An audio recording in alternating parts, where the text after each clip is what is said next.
Good morning, students. Now the second principle of management control is management by exception. We have already done critical point control.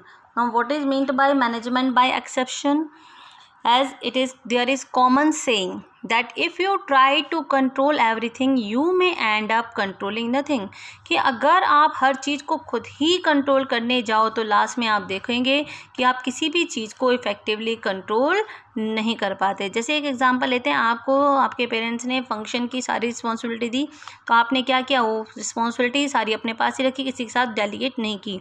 आप ही guest का ध्यान रख रहे हो, ठीक है, आप ही बाकी फंक्शन से रिलेटेड डेकोरेशन का काम भी आप देख रहे हो, ठीक है, उनके खाने पीने का जो है वो भी सब आप देख रहे हो, मेन्यू का. इसके साथ साथ आप जो है और जो भी इसमें पैकेजिंग वगैरह काम ही आप कर रहे हो, गिफ्ट वगैरह देने काम आप कर रहे हो, सब कुछ काम आपने अपने पास ही रखा. ठीक है, आपने कहा मैं ये भी करूँगा, ये भी करना, ये भी करना मुझे. तो लास्ट में आप देखते हो आप किसी भी चीज़ को इफ़ेक्टिवली कंट्रोल नहीं कर पाते. इसलिए मैंने कहा कि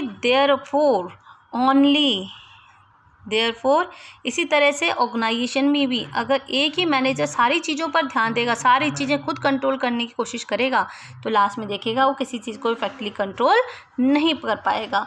इसलिए therefore only significant deviations which cross the permissible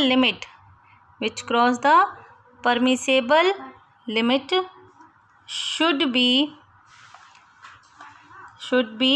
brought to the notice of management.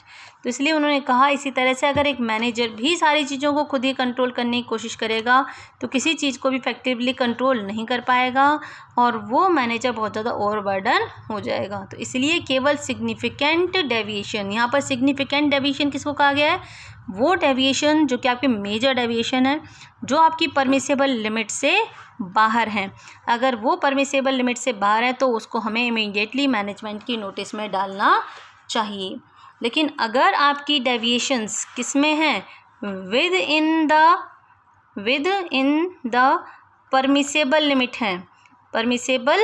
है, तो इसके लिए हमने क्या नाम दिया था, माइनर डेविएशन. अगर माइनर डेविएशन है तो हम इसको क्या कर सकते हैं, इग्नोर कर सकते हैं. माइनर डेविएशन में भी इग्नोर्ड और these must B tackled bye the subordinates. इसके लिए हम एक एग्ज़ाम्पल ले सकते हैं. फॉर एग्ज़ाम्पल एक कंपनी है, मान लो हम ये लेके चलते हैं, नितिन इलेक्ट्रॉनिक्स एक कंपनी है.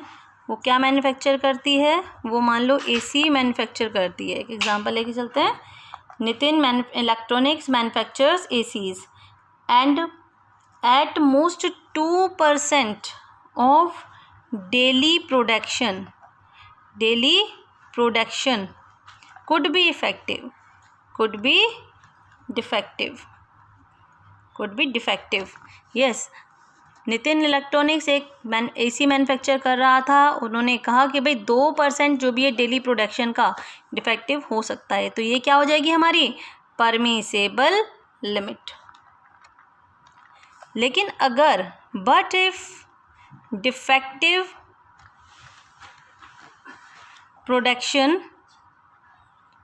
is more than 2%, 2% से अगर ये ज़्यादा है, मान लो 5%, 7%, अगर ये इतना है, then it must be given to the notice of management. तो ये हमें किसकी नोटिस में डालना चाहिए, notice of management. It is considered as a management by exception. Why we have to give it to the notice of management?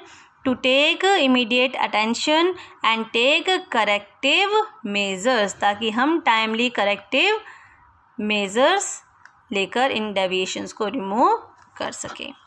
Is it clear बेटा? So management by exception में main focus किस चीज़ पर है, मैंने कहा कि अगर तुम हर चीज़ को कंट्रोल करना चाहोगे तो किसी चीज़ को भी इफेक्टिवली कंट्रोल नहीं कर पाओगे.